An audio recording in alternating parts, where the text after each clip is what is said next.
Bismillahirrahmanirrahim. Assalamualaikum warahmatullahi wabarakatuh. Alhamdulillahirabbil alamin. Wassalatu wassalamu ala asyrafil anbiya'i wal mursalin sayyidina wa maulana Muhammadin, amma ba'd. Bola Arek TV dimanapun Anda berada, jumpa lagi di program Titian. Pernah nggak boleh itu merasa nelangsa dengan apapun itu yang tidak nyaman di kehidupan Polo? Tentu dalam kapasitas sebagai manusia, saya rasa pasti merasakan itu semuanya. Tapi yang terpenting di sini adalah bukan nelangsanya, bukan penyesalannya, bukan rasa bersalahnya, tetapi apa? Yang terpenting di sini adalah Bolo tetap yakini bahwa semuanya itu tertuang di takdir yang sudah digariskan oleh Allah Subhanahu wa Ta'ala. Dan itu konsekuensi logis dari rukun iman yang terakhir, di mana kita sebagai muslim harus mengimani setiap ketentuan Allah, baik yang buruk atau yang baik. Masalahnya pada penyikapan. Kebanyakan dari kita itu ketika mendapatkan sesuatu yang menarik, nyaman, menguntungkan, kita baru berucap alhamdulillahirabbil alamin. Kita baru happy, kita baru berekspresi syukur dengan apapun yang biasa kita lakukan.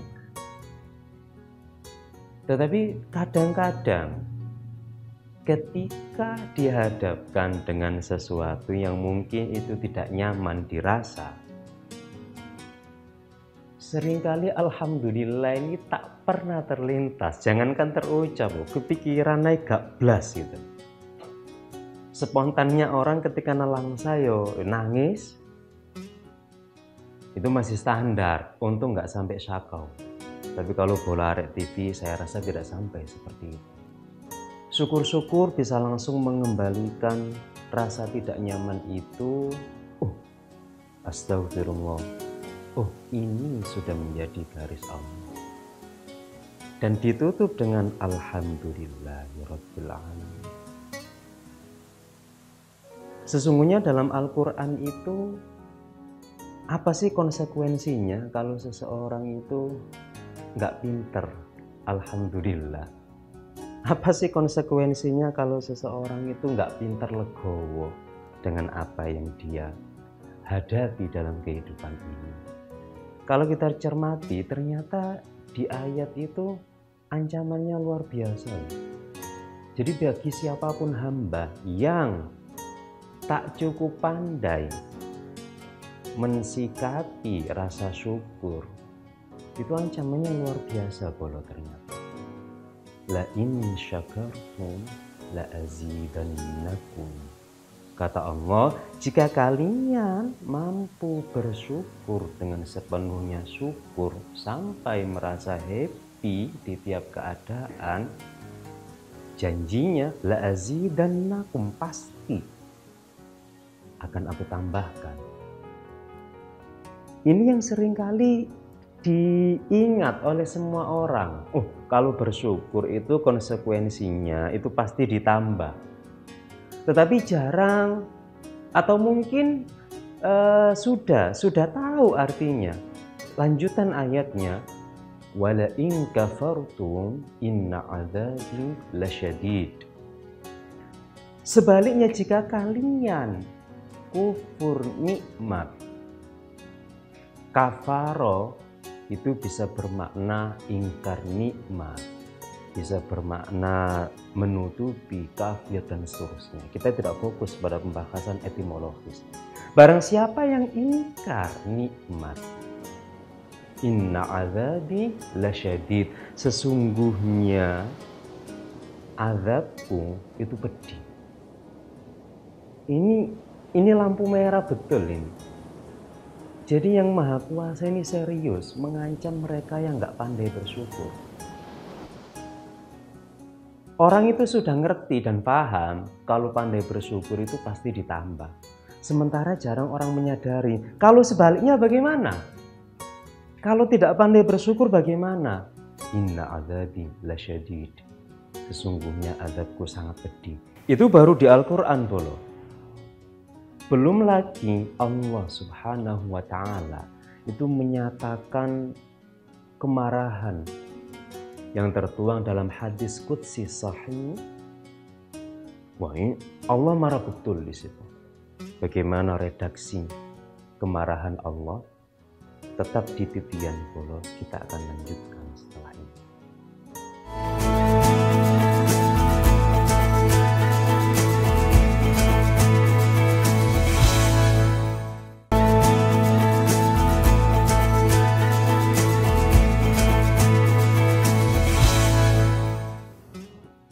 Baik Polo, la in syakartum la azidannakum.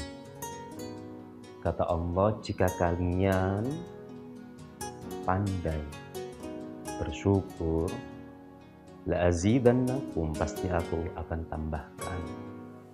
Wa la in kafartum inna adzabi lasyadid.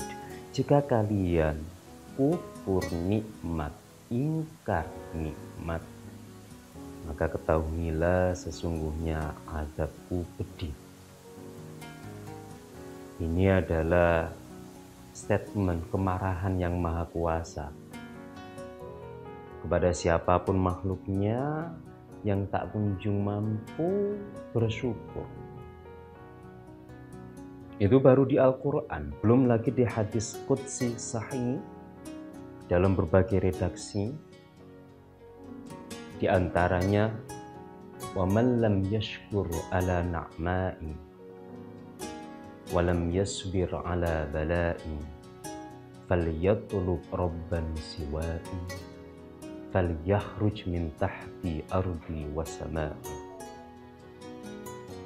Kata Allah dalam hadis qudsi, siapapun yang tak mampu bersyukur, siapapun yang tak mampu bersabar terhadap apa yang aku teskan dalam kehidupannya, falyatlub rabban siwa'i, silahkan dia mencari Tuhan selain. Falyatlub rabban siwa'i, silahkan dia mencari Tuhan selain. Falyakhruj min tahti ardi wassama'i, silakan dia hengkang dari bumiku dan dari langit.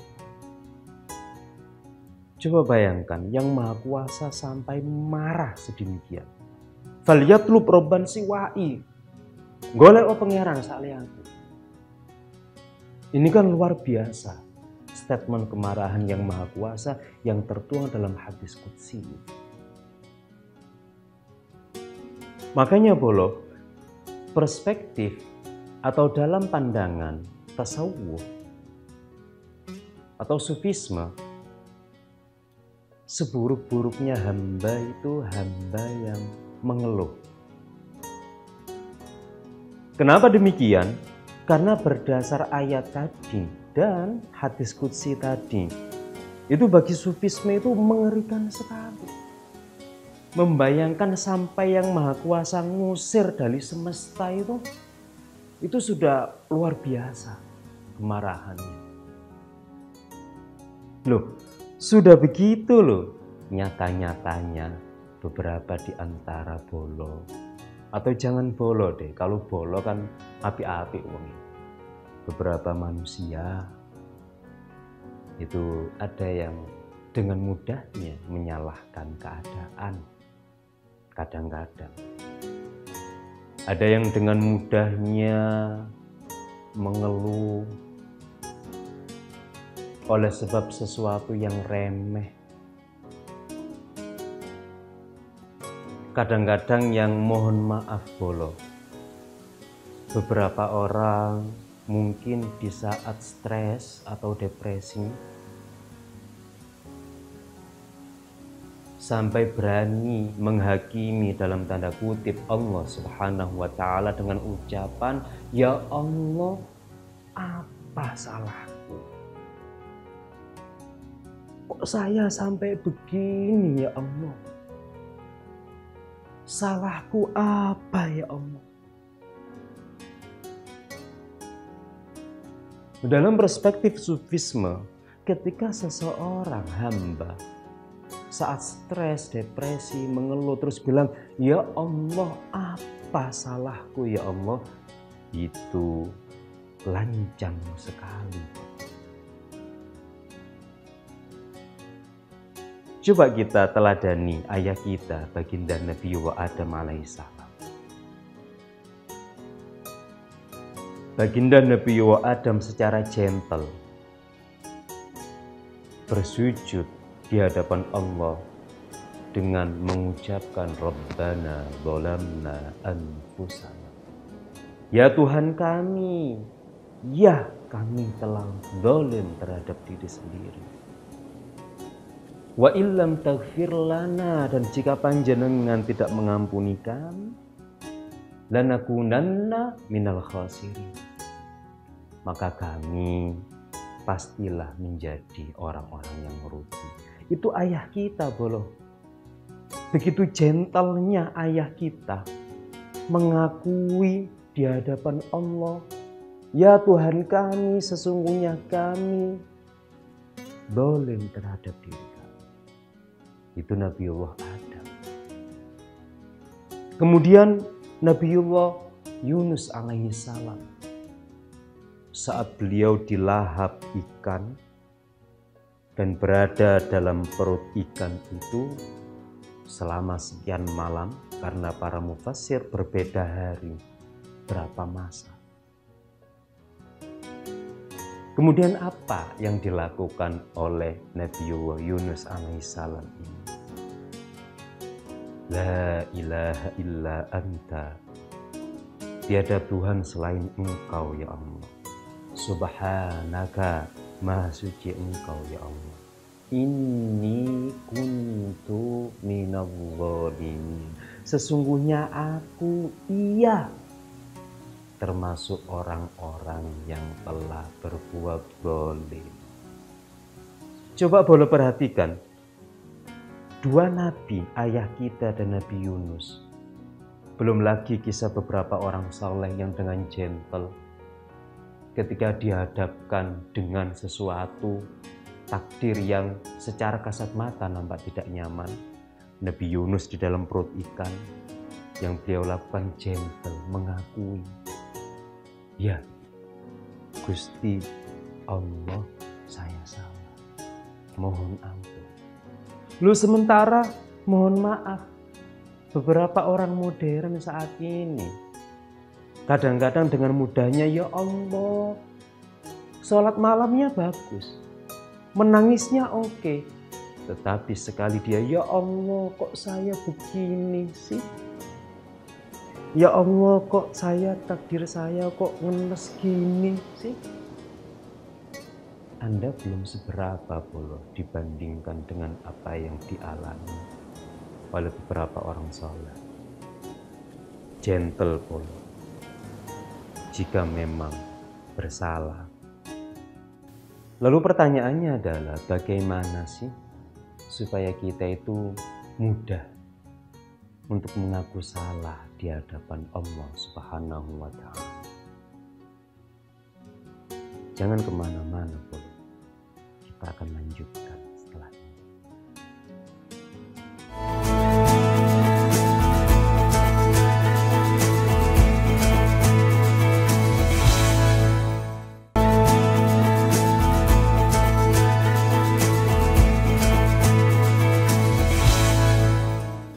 Lalu bagaimana boleh supaya kita itu bisa gentle? Artinya gentle itu gentle mengakui salah di hadapan Allah Subhanahu wa Ta'ala. Tidak lantas menyalahkan keadaan, tidak lantas menyalahkan takdir, tidak lantas kemudian menghakimi yang maha kuasa. Saya salah apa ya Allah? Pertama, Bolo harus memantapkan keyakinan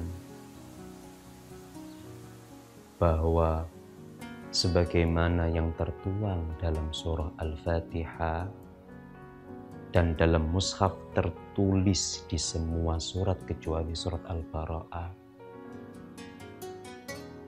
ada ayat Bismillahirrahmanirrahim dengan menyebut nama Allah yang Maha Pengasih lagi Maha Penyayang.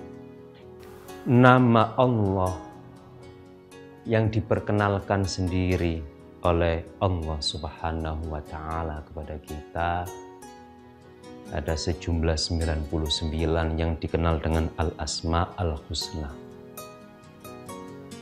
Tetapi yang paling sering dimunculkan, kira-kira yang paling sering dimunculkan, dipamerkan oleh Allah kepada kita itu adalah Ar-Rahman Ar-Rahimnya. Itu yang paling sering Allah pamerkan. Aku ini loh Ar-Rahman. Aku ini loh Ar-Rahim. Apa Ar-Rahman? Apa Ar-Rahim? Oleh beberapa mufassir, Ar-Rahman adalah didefinisikan dengan kasih sayang Allah yang bersifat general untuk seluruh makhluknya. Kasih sayang Allah untuk seluruh makhluknya. Itu Ar-Rahman. Dan Allah tidak pandang bulu. Mereka yang beriman dikasih oksigen. Mereka yang tidak beriman ya dikasih juga. Mereka yang baik ya dikasih kehidupan juga, dikasih rezeki, dikasih kesehatan dan seterusnya. Yang tidak baik juga seperti itu. Itu Ar-Rahman. Kalau Ar-Rahim, Ar-Rahim itu adalah kasih sayang Allah yang spesial hanya untuk mereka yang beriman. Makanya begini, Bolo harus mampu mewujudkan Ar-Rahman Ar-Rahim ini sampai mendarah daging, sampai Bolo itu yakin betul bahwa Allah itu paling suka ketika dikenal sebagai sosok yang Maha Ar-Rahman Ar-Rahim. Kalau di surah Al-Fatihah ini dilanjutkan dengan ayat berikutnya dengan Alhamdulillahi Rabbil Alamin. Segala puji bagi Allah Tuhan semesta alam. Alhamdulillah di sini itu adalah ketika Bolo sudah mampu, ketika melihat apapun yang diciptakan Allah, baik itu berupa takdir, baik itu takdir yang berupa karir, jabatan, kekayaan, popularitas, putra-putri, kesuksesan dan seterusnya. Kalau sudah disandarkan bahwa ini berdasar Ar-Rahman Ar-Rahimnya Allah, maka secara auto yang keluar dari lisan Bolo adalah Alhamdulillahirabbil alamin. Loh, kalau itu sudah mendarah daging, ketika seseorang dihadapkan dengan takdir yang tidak nyaman sekalipun, auto yang terucap adalah Alhamdulillahirabbil alamin. Ketika dihadapkan dengan sesuatu yang nikmat, Alhamdulillahirabbil alamin. Selalu dalam kondisi happy, Alhamdulillah, Alhamdulillah, Alhamdulillah. Dan Alhamdulillahirabbil alamin ini adalah satu ayat, satu pujian pakem yang dahsyat Bolo. Saking dahsyatnya, Alhamdulillahirabbil alamin tersebutkan dalam beberapa hadis sahih. Ayat ini itu ketika diucapkan diucapkan oleh seorang hamba, Allah mampu tersanjung saat mendengar. Ketika seorang hamba melafadzkan Alhamdulillahirrabbilalamin, Allah menjawab, memberikan respon, komentar. Apa respon? Apa jawaban Allah? Hamidani abdi, hambaku memujiku. Nubolo, alhamdulillahkan hidupmu. Bolo harus bisa kenal Allah itu kenal Ar-Rahman Ar-Rahimnya saja. Karena memang yang Maha Kuasa sengaja sepertinya dengan banyaknya Ar-Rahman Ar-Rahim ini diulang-ulang di Al-Quran.